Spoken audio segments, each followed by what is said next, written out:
Bonsoir, 22h dans nos studios, la même heure sur toutes les pendules des stations régionales de Sen Radio. Bienvenue à Sud Nuit, dont voici les titres. Instauration de l'état d'urgence et du couvre-feu dans les régions de Dakar et de Thiès. À Mbour, cette mesure restrictive impacte négativement les activités des mareyeurs et autres marchands établis autour du quai de pêche. Toutefois, ils respectent à la lettre la consigne et plient bagages avant 21h. Notre correspondant permanent à Mbour, Moustapha Sall, y a fait un tour ce soir. Les retraités de l'IPRES de Saint-Louis également ressentent les impacts du Covid-19. Donc, face à la presse ce lundi, ils exigent plus d'appui et le renforcement de la prise en charge médicale. Covid-19 à l'école à Sédhiou, l'inspection d'académie distribue des masques à raison de 2 par élève au moment où le SAEMS plaide pour davantage de protection en milieu scolaire. Justement, le SAEMS et le QSEMS déroulent leur 5e plan d'action pour percevoir l'intégralité de leurs indemnités du BFM et du baccalauréat. Ils observent un débrayage demain mardi et mercredi 12 janvier. Vous aurez droit à votre rubrique Le Contradictoire avec Adjaratou Isseignon. Contradictoire axé sur la seconde vague du Covid-19. Info santé de Josette Kali complète cette édition, mise en onde par Hassan Choun.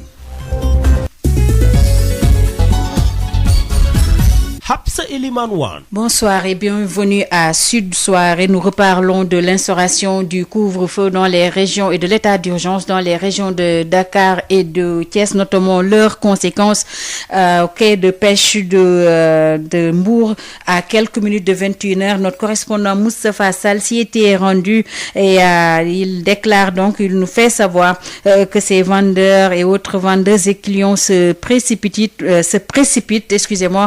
afin de respecter le couvre-feu. À la recherche de la dépense quotidienne, ils voient leur activité s'arrêter à cause du couvre-feu et ils lancent des messages poignants à l'endroit du chef de l'État. Reportage Moustapha Sall.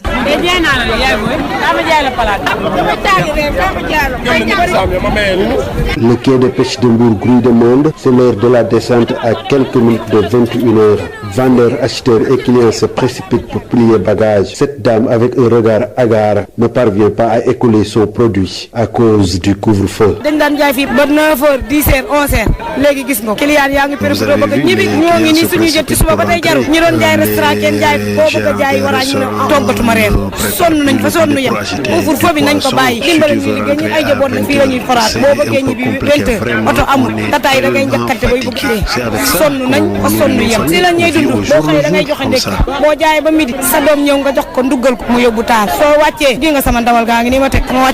À quelques pas de là, un homme devant son casier rempli de poissons attend toujours un client. La mesure constitue une grande perte pour lui.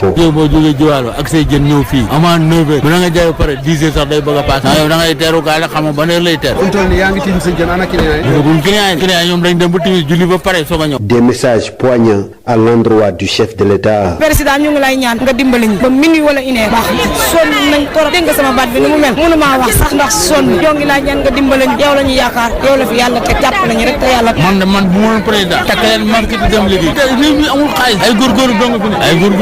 Comme ces derniers, dans le désarroi auquel pêche de Mbour, d'autres vendeurs de couscous et les gargotières, entre autres, sont dans la même situation. À la recherche de la dépense quotidienne, ils voient leurs activités s'arrêter à cause du couvre-feu qui démarre à 21h. Moustapha Sall, Mbour, Sud FM.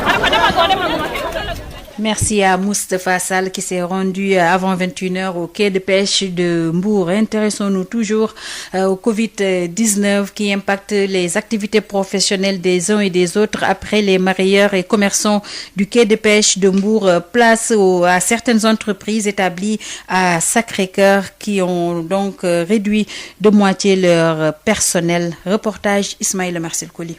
Pour lutter efficacement contre le nouveau coronavirus, certaines entreprises établies à Sacré-Cœur réduisent de moitié leur personnel. C'est le cas de la Compagnie Générale des Travaux, CGX. Amadou Diop, directeur administratif de la dite société, explique. La deuxième vague du Covid nous avons eu à diminuer nos horaires de travail. Donc par rapport au personnel aussi, on a réduit le personnel. Donc sur 8 personnes, donc on est actuellement 3. Donc les 5 sont à la maison et on travaille en ligne. Donc pour les autres, ils font du télétravail à la maison. Donc ils envoient les documents, nous on traite. Donc on n'a que l'assistante qui est là et moi pour les affaires administratives. Donc et le boss qui est sorti.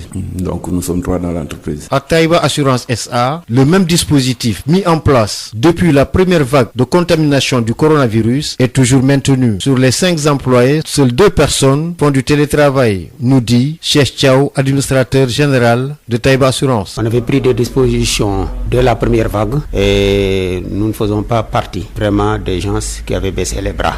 Il y a une bouteille de gel hydroalcoolique qui est à disposition. À chaque fois qu'un client vient, lui met le gel, que nous exigeons qu'un client qui vient ici aussi porte son masque. Nous, le personnel, nous portons nos masques chaque jour parce qu'on a acheté un lot de paquets de masques. Chaque matin, on remet à chaque agent un masque.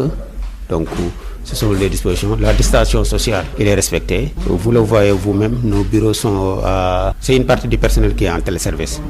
Je dirais celui qui gère le service santé, lui il est en téléservice parce que ça ne gêne pas qu'il reste chez lui et qu'il travaille à distance parce que l'essentiel de son boulot se fait sous support électronique. Voilà, pratiquement sur un personnel de 5, il y a 3 qui sont au bureau, les 2 restent chez eux. Même si certaines entreprises établis à Sacré-Cœur procèdent à la réduction du personnel, la plupart des banques et des centres d'appel ont maintenu leur personnel tout en renforçant le dispositif sanitaire édicté par les autorités.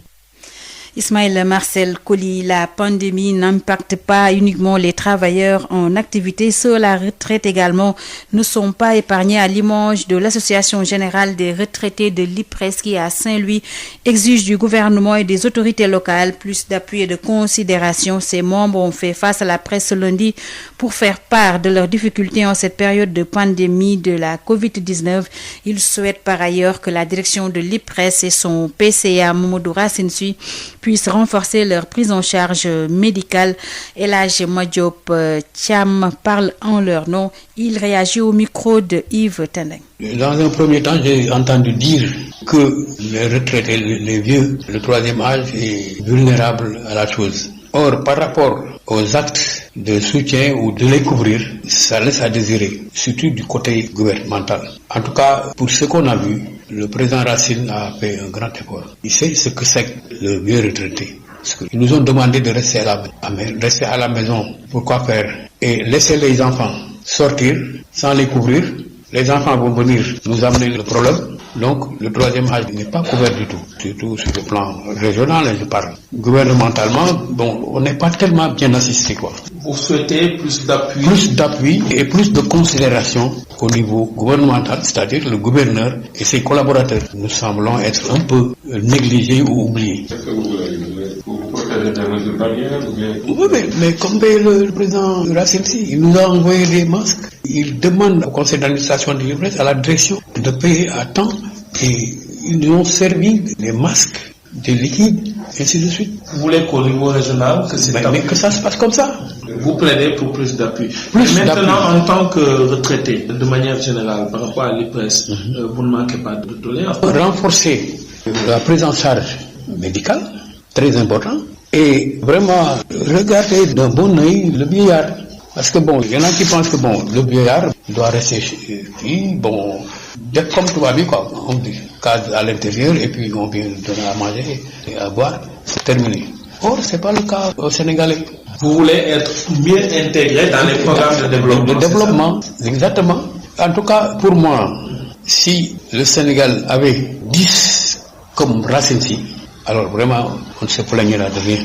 C'était El Hadj Madiop Thiam de l'Association générale des retraités de l'IPRES qui se trouve donc à Saint-Louis. Nous parlons toujours du Covid-19, cette fois-ci à Kaolack, même si le centre de traitement épidémiologique n'a pas atteint sa capacité d'accueil.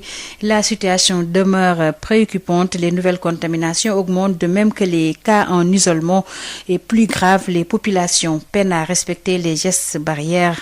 N'est-ce pas, Awa Thiaw? Le centre de traitement des épidémies ici à l'hôpital régional El Hadji Ibrahima Niass de Kaolack n'a pas encore atteint sa capacité d'accueil en cette période de pandémie de Covid-19. Ce lundi, 11 patients qui développent des formes sévères y sont traités sur un total de 19 lits disponibles. Les autres patients sont pris en charge à domicile et leur nombre croît chaque jour avec la propagation de la maladie. Une situation qui ne rassure guère le personnel soignant car certains malades peuvent développer des formes sévères. Vendredi passé, la région comptait au total 547 cas confirmés de Covid-19, 1076 contacts suivis par les autorités médicales, 30 cas en isolement, 52 décès et 310 guéris. À ces statistiques, 55 nouvelles contaminations sont venues s'y ajouter ces dernières 72 heures, dont 41 issues de la transmission communautaire. Et malgré cette situation préoccupante, les populations peinent encore à respecter les gestes barrières édictés par le corps médical. À l'intérieur des marchés, les usagers, commerçants et acheteurs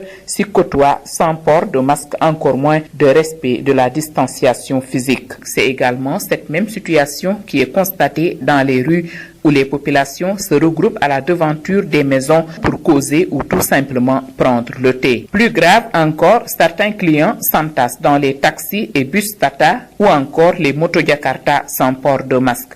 Si rien n'est fait, cette insouciance et indiscipline pourraient nous conduire dans une situation regrettable. Kaolack pour Sud FM, Awa Thiaw. Awa, nous quittons Kaolack où vous nous suivez sur la 94.6 pour nous rendre à Sédhiou. Vous nous écoutez sur la 96.7. C'est pour toujours parler de la riposte Covid-19. Cette fois-ci, dans les écoles à Sédhiou, l'inspection d'académie a redéployé 169 000 unités de masques de protection octroyés par la tutelle. Chaque élève aura au moins 2 masques, rassure l'académie. Toutefois, la distanciation physique ne saurait être appliquée en raison de l'insuffisance de tablement face à des effectifs pléthoriques. Par ailleurs, l'affectation de 58 professeurs va ramener le calme dans certains établissements en grève pour déficit d'enseignants. Correspondance depuis Sédhiou, Moussa Dramé. L'Académie de Sédhiou a en effet réceptionné ce week-end de 169 000 masques de protection qu'elle a redéployés dans les différentes écoles de la région. Une dotation qui vient renforcer la résilience dans les écoles pour barrer la route Covid-19. Lamine Silla, le secrétaire général de l'IA de Sédhiou, explique. Nous avons reçu un renfort d'une valeur de 4 millions, ce qui fait à peu près 162 000 masques, plus 7 000 masques de la formation professionnelle. Ça nous fait 169 000 masques. Nous avons calculé 2 masques par élève. C'est l'occasion aussi de sensibiliser les parents. Il faut, quand l'élève perd un masque, il faut que le parent le remplace. C'est des masques lavables. Si le port de masque reste obligatoire en raison du nombre suffisant, en revanche, l'insuffisance de tablement arrimé aux effectifs pléthoriques ne garantit point la distanciation physique, confirme Lamine Silla, le secrétaire général de l'inspection d'académie de Sédhiou. Ce n'est pas possible, puisque quand on a ouvert les écoles au mois de juin, c'était possible parce qu'il y avait assez de salles de classe, il n'y avait que les classes d'examen. Aujourd'hui, c'est toutes les classes, ce n'est pas possible. Dans un tout autre registre, l'affectation de 58 professeurs à Sédhiou va assurément ramener le calme dans certains établissements en grève, faute d'enseignants au complet. Nous avons vraiment reçu dans le moyen secondaire 58 professeurs, 15 qui ont le KS, Bac plus 6. Ils vont être dans les lycées principalement, 19 licenciés, certains dans les lycées, d'autres dans les collèges. Et les bivalents, nous en avons reçu 24. Là, on a eu 44 départs, 58 arrivés. Je pense que le compte est bon. L'inspection d'académie de Sédhiou rassure que le prolongement de l'année scolaire jusqu'à la mi-août et l'allègement des programmes permettront de combler le gap lié au retard apporté au démarrage des enseignements apprentissages. Moussa Dramé, Sédhiou, Sud FM. Moussa, le SAEMS exprime ses craintes face du Covid-19 et demande plus de protection en milieu scolaire. Les dérives des flashcards et l'affaire Diarisso préoccupent également les camarades de Saourou Sène. Face à la presse ce lundi à Thiès, c'était sous les yeux de Babacar Ndaw. Le SAEMS se préoccupe de la sécurité des acteurs du système éducatif sénégalais avec la propagation du Covid-19. Saourou Sène. Aujourd'hui, la question du respect de la distanciation physique, nous ne pouvons pas la respecter à l'école. Pour la bonne et simple raison que quand même, nos classes sont bondées de monde. Dans la banlieue, dans beaucoup d'écoles sénégalaises, vous vous rendez compte que les élèves s'assoient à 3 et parfois même à 4. Il faut que tous les élèves soient masqués. L'état d'urgence assorti du couvre-feu n'est pas pour faciliter les choses, ajoutera le secrétaire général du SAEMS qui propose la révision des horaires de travail. conformément à la décision du ministère de l'Intérieur qui consiste à l'état d'urgence avec le couvre-feu, nous pensons quand même que le ministère de l'Éducation doit aller très rapidement vers une réunion des acteurs, mais en faisant de sorte que les déplacements des élèves soient limités. Là où les élèves faisaient 4 fois l'aller-retour, venir le matin, repartir à midi ou 13h, revenir à 15h et rentrer, je crois que c'est important que nous puissions revoir cette situation en faisant de telle sorte que les élèves puissent avoir un seul aller et un seul retour. En quoi faisant, mais en instaurant partout peut-être la journée continue. L'affaire Adjari Sow s'est également invitée au face-à-face au SAEMS Thiès avec la presse. Quand quelque chose arrive à une Sénégalaise de cette nature-là, mais c'est tout le peuple qui se lève et qui demande à ce que ce qui doit être fait le soit dans les meilleurs délais. Maintenant, nous, en tant que Sénégalais, nous avons droit à l'information par rapport à cette situation. Et ça, c'est le ministère des Affaires étrangères qui doit nous dire exactement, en rapport aussi avec l'ambassade de la France au Sénégal et par ricochet au gouvernement français. Les dérives des flashcards qui défrayaient la chronique dans un lycée de Thiès avec une plainte retirée contre des élèves mis en cause, de l'avis des camarades de Saourou Sène, doit mériter plus d'attention de la part des autorités académiques. Babacar Ndao, Thiès sur la fin. 5e plan d'action du SAEMS et CUSEMS des sections d'académie de Dakar, Pikine, Guédiawaye et Rufisque. C'est pour exiger le paiement intégral des indemnités du BFM et du baccalauréat et des examens professionnels. Les syndicats déroulent leur 5e plan. Demain, il y aura un débrayage à donc 10h et également le mercredi 13 janvier, selon le secrétaire général du SAEMS section Pikine, Guédiawaye, Ahmed Wali Ndiaye, avec El Hadj Moussa Thiam. Nous avons décidé de lancer le 5e plan d'action, encore une fois pour exiger le paiement des indemnités du bac, du BFM et des examens professionnels. Je dois rappeler que depuis le mois de novembre, nous avons essayé de négocier, de parler avec les autorités locales pour vraiment ne pas en arriver là. Mais malheureusement, on a l'impression que nous sommes devant des autorités qui ne font pas de l'éducation une priorité. En tout cas, ils ne respectent pas les enseignants. Parce que respecter les enseignants voudrait dire que quelqu'un qui a fait une correction des examens depuis le mois de septembre et qui réclame jusqu'à présent son dû, vraiment ça ressemble à du sabotage. Et quand on nous dit que nous ne savons pas où se trouve la responsabilité de cette lenteur-là, c'est-à-dire que tantôt c'est l'enseignement supérieur, tantôt c'est les banques, tantôt c'est le trésor, cela veut dire tout simplement que c'est l'État dans son ensemble qui ne veut pas régler cette situation-là. Et nous lançons un appel au ministre de l'Éducation nationale pour lui dire que ça ne l'honore pas. C'est l'enseignement supérieur qui organise le bac, mais qui utilise les agents du ministère de l'Éducation nationale. Donc je crois que c'est le ministre de l'Éducation nationale qui devait prendre en charge cette question et la résoudre une bonne fois pour toutes. Donc je prends à témoin l'opinion publique. Si toutefois rien n'est fait et qu'il y ait des perturbations au niveau du monde scolaire, que l'État prenne ses responsabilités. Nous avons fait tout ce qu'il fallait faire, nous avons fait les démarches qu'il fallait faire, donc il appartient maintenant à l'État de diligenter cette situation et laisser les enseignants aller en classe et enseigner. Voilà ce qu'on voulait dire. Et c'est la énième fois qu'on fait cette alerte-là, c'est la énième fois qu'on demande à l'État de régler cette question des indemnités des enseignants. C'était Ahmed Wali Ndiaye, le secrétaire général du SAEMS section Pikine Guédiawaye. Toujours sur le front social, place à la colère du personnel de santé de l'hôpital Dabakh de Tivaouane. Ces travailleurs ont protesté vigoureusement contre la gestion de la direction à qui ils réclament leur argent. Ils ont tenu un sit-in ce lundi. Babacar Sow. Colère des travailleurs de l'hôpital Mame Abdoul Aziz Sy Dabakh de Tivaouane, munis de brassards rouges, ils l'ont vivement manifesté. Des travailleurs qui réclament le règlement de leurs honoraires, mais qui protestent vigoureusement aussi contre la gestion gabégique et nébuleuse de la direction de l'hôpital Mame Abdoul Aziz Dabakh. Une direction qui, selon ces travailleurs, rame à contre-courant des intérêts du personnel sanitaire. Après le sit-in organisé dans l'infrastructure sanitaire, ils ont fait face à la presse. Sidi Lamine Ndoye, secrétaire général de l'intersyndicale, mais également porte-parole du personnel. Aujourd'hui, nous avons procédé à ce sitting pour manifester toute notre colère par rapport à la direction qui ignore totalement nos droits et qui viole systématiquement le système de rémunération. En effet, au moment où l'État a augmenté la prime de 50%, au moment où l'État nous a donné un scanner qui participe favorablement à l'exacerbation des recettes, au moment où aujourd'hui les recettes de l'hôpital ont doublé avec un pourcentage de 50%, la direction rame à contre-courant de la volonté des travailleurs et de la motivation de l'État. Parce que tout ce que la direction ont fait, c'est de mettre un système de rémunération désastreux qui porte atteinte à nos droits et qui rend pauvres les travailleurs de l'hôpital Abdou Aziz Dabakh. Aujourd'hui, la direction nous doit 4 mois de prime. Des travailleurs qui demandent des comptes sur le coût du totem devant l'hôpital Dabakh que la direction a facturé à 9 millions. Or, les investigations faites à ce sujet, à les en croire, les cryptos ne coûtent pas 300 000 francs. Sidi Lamine Ndoye. On n'a pas compris. Il y a un investissement qui a été fait en dehors de l'hôpital, un soi-disant totem, qui n'est rien d'autre qu'un tableau qu'on a érigé sur lequel on a écrit hôpital Abdou Aziz Dabakh. Et ils ont facturé cela à 9 millions. C'est le totem que vous voyez en dehors. En Pepsi Glass, ils disent que c'est 9 millions. Pour l'instant, pour les autres cafards, je préfère les retenir parce que nous avons une stratégie. Mais Inch'Allah, si la direction persiste, nous allons sortir toutes leurs mauvaises gestions qu'ils ont fait depuis qu'ils sont là. Et nous en avons assez. La direction jointe promet de réagir dans les prochaines heures. Tivaouane, Babacar Sow pour Sud FM. Sud International. Sur l'international, le premier gouvernement version deuxième mandat du président du Faso a tenu sa première réunion de conseil des ministres ce lundi, nous dit notre correspondant Mathieu Somda.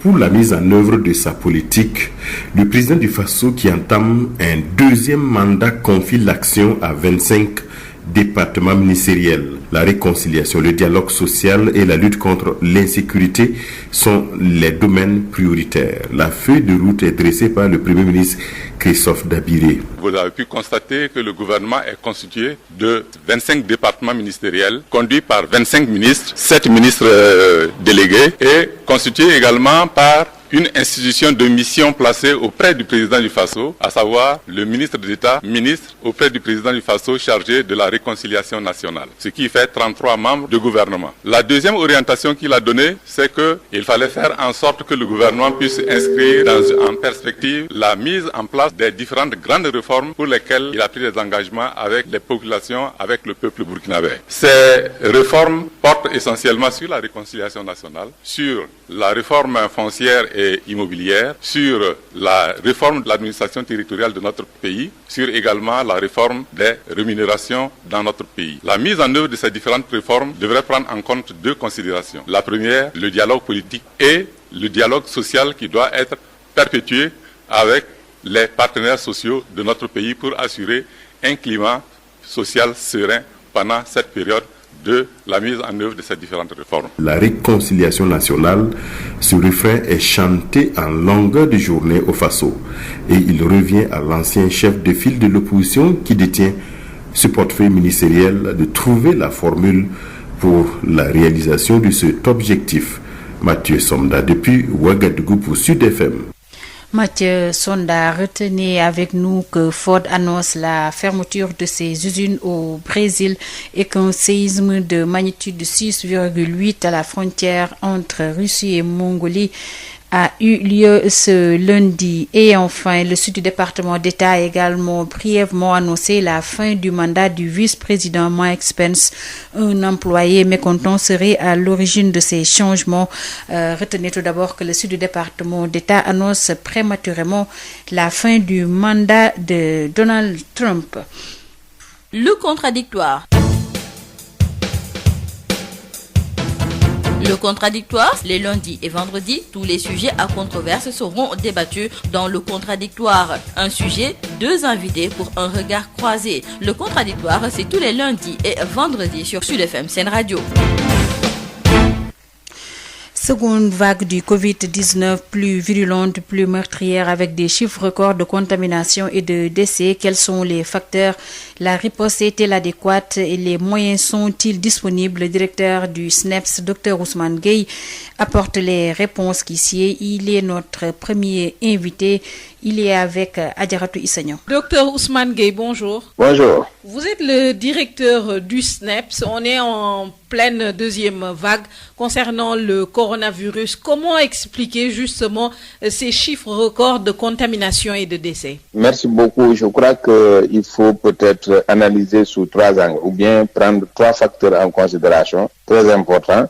Mais ceci, je le fais parce que c'est ce que nous avons aujourd'hui entre les mains. mais des études sont en train d'être faites pour effectivement étayer de manière scientifique et objective qu'est-ce qui est à l'origine de cela. Mais on peut retenir quelque part qu'il y a d'abord le relâchement général que nous avons constaté dans notre pays. Ça, vraiment, tout le monde l'a reconnu. Même M. le Président de la République l'avait dit l'autre jour, un relâchement général qui peut quelque part expliquer effectivement cette contamination et cette vraiment recrudescence des cas. Ça, c'est un. Mais deuxièmement, on peut expliquer cela par le fait qu'à un certain moment au Sénégal, effectivement, on avait plus de cas ou bien on avait un nombre très, très restreint de cas de contamination, mais nous avons bénéficié d'entrée de faux certificats médicaux, c'est-à-dire les faux tests qui sont entrés dans le territoire et qui pouvaient être des gens avec une infection. Malheureusement, le certificat médical qui est faux attesté qu'il n'y avait pas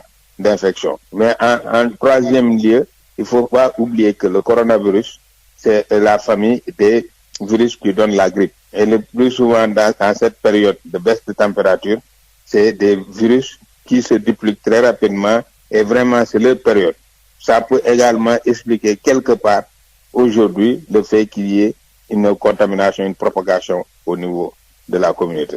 Ça, vraiment, c'est des trois facteurs que nous pensons effectivement sont déterminants dans le cadre de cette recrudescence. Bien entendu, qu'il faille avoir un recul et travailler de manière scientifique et objective pour pouvoir étayer vraiment ces propos. Mais face à ce record de chiffres, on voit que les restrictions sont pourtant moins sévères que lors de la première vague. Oui, mais vous savez, dans toute lutte, c'est des stratégies. Et les stratégies sont des stratégies dynamiques, adaptées au contexte. Aujourd'hui, est-ce qu'il est nécessaire de faire une restriction draconienne systématique? Je ne crois pas. Il faut y aller progressivement. On décrète un état d'urgence assorti de couvre-feu dans les 2 régions les plus touchées. Voilà, on diminue le nombre de passagers dans le transport. On demande un port obligatoire de masque, même au niveau de la voie publique aujourd'hui, qui n'existait pas auparavant. Donc, je crois qu'il y a un certain nombre de mesures. Maintenant, il faut aller vers le respect de ces mesures. Au bout de quelques jours, évaluer, voir si ça a un impact positif ou pas. Si ce n'est pas le cas, augmenter d'un cran. Je pense que c'est ça qui est important. Il faut y aller progressivement. Et est-ce que les moyens nécessaires sont disponibles aujourd'hui? Je parle notamment des masques, des médicaments et des moyens pour la prise en charge correcte des patients. Oui, pour ce qui est des patients, vraiment, il n'y a pas d'inquiétude.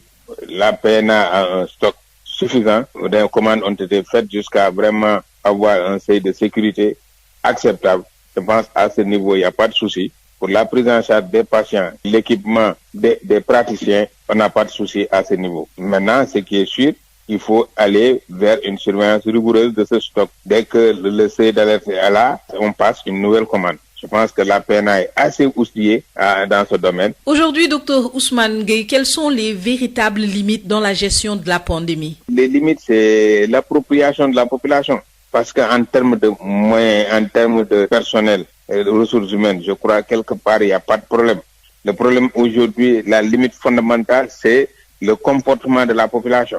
C'est là où il faut travailler. J'avoue que vraiment, depuis plusieurs mois, tout le monde y travaille. Vous-même, les médias, nous, acteurs de santé, nous tous, nous travaillons sur ça.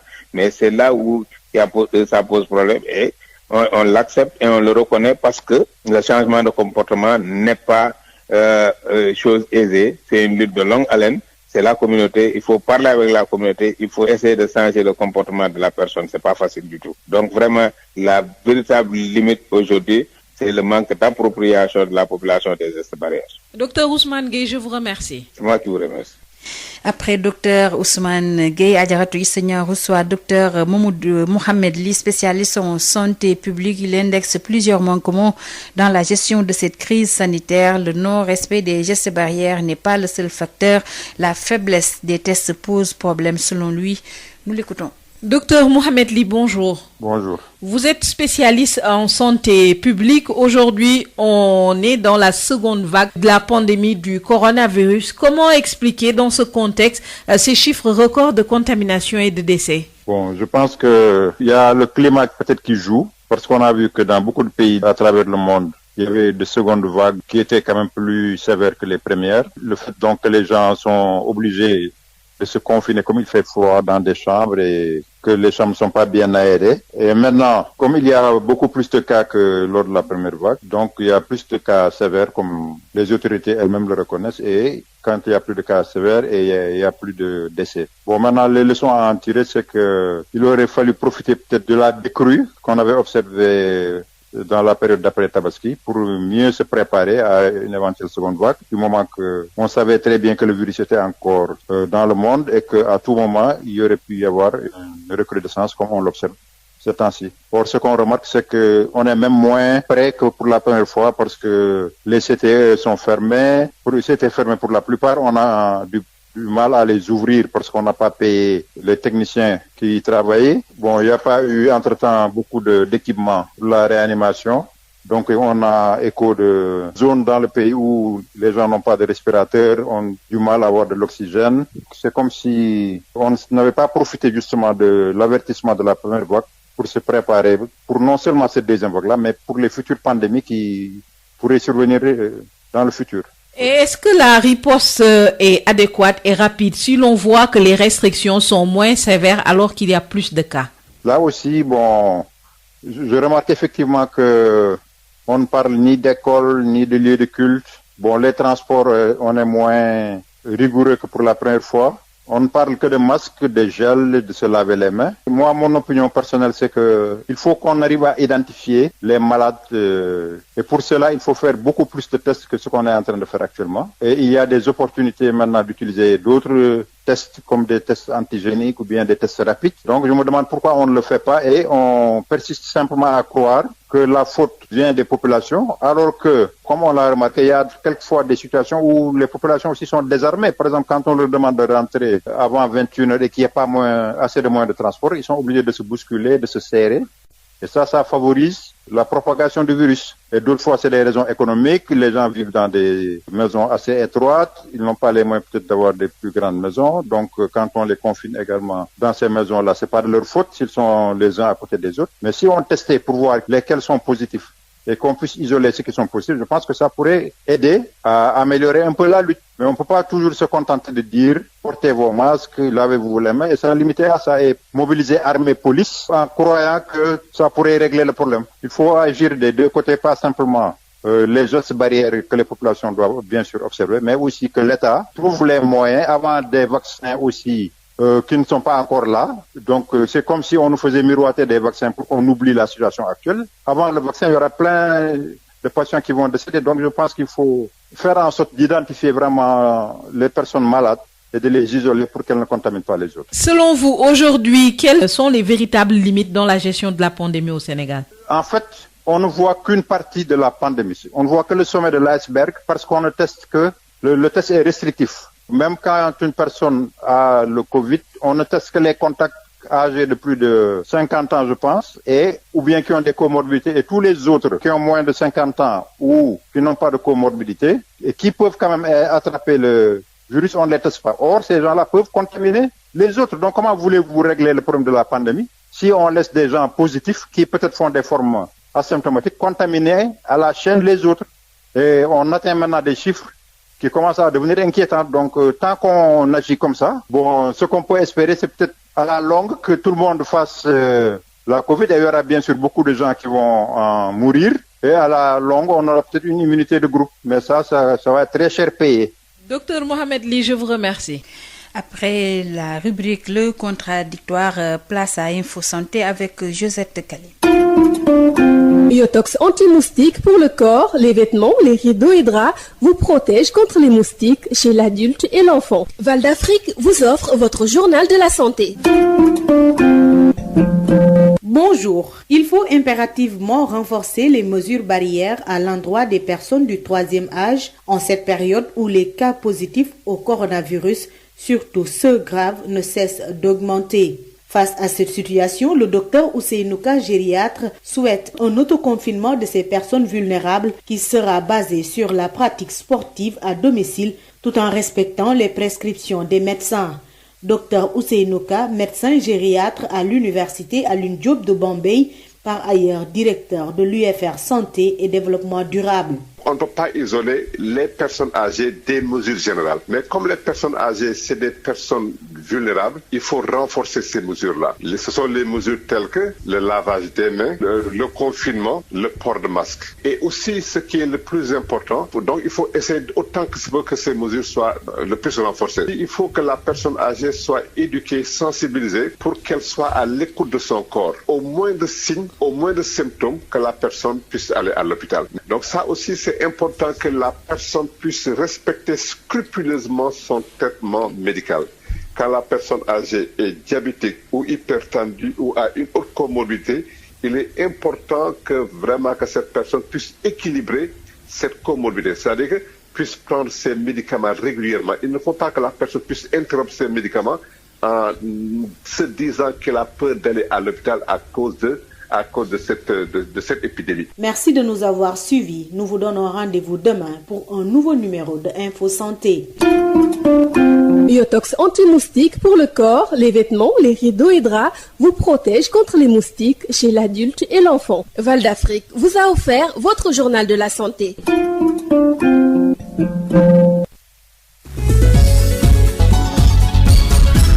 Hapsa Elimanouane. 22h35 dans nos studios, c'est la fin de Sud Nuit, le rappel des titres. Instauration de l'état d'urgence du couvre-feu dans les régions de Dakar et de Thiès à Mbour. Cette mesure restrictive impacte négativement les activités des mareyeurs et autres commerçants établis au quai de pêche. Toutefois, ils respectent la consigne et plient bagages avant 21h. Moustapha Sali a fait un tour ce soir. Les retraités de l'IPRES de Saint-Louis également ressentent les impacts du Covid-19 face à la presse. Ils exigent plus d'appui, le renforcement de la prise en charge médicale. Covid-19 à l'école à Sédhiou, l'inspecteur d'académie distribue des masques à raison de 2 par élève au moment où le SAEMS se plaide pour davantage de protection en milieu scolaire. Justement, le SAEMS et le QSEMS déroulent leur 5e plan d'action pour percevoir l'intégralité de leur indemnité de BFM et de baccalauréat. Ils observent un débrayage demain mardi et mercredi 12 janvier. Vous avez également eu droit dans ce 22h à votre rubrique Le Contradictoire avec Adjaratou Issignon et Info Santé de Josette Kali. Merci à Hassan Thioune qui était à la technique. Merci également à vous, chers auditrices et auditeurs de Sen Radio. Vous avez droit à la rediffusion de votre émission Janobi avec El Hadj Maodo Faye. Auparavant, retrouvez l'équipe de Sud Nutrition. Très bonne nuit.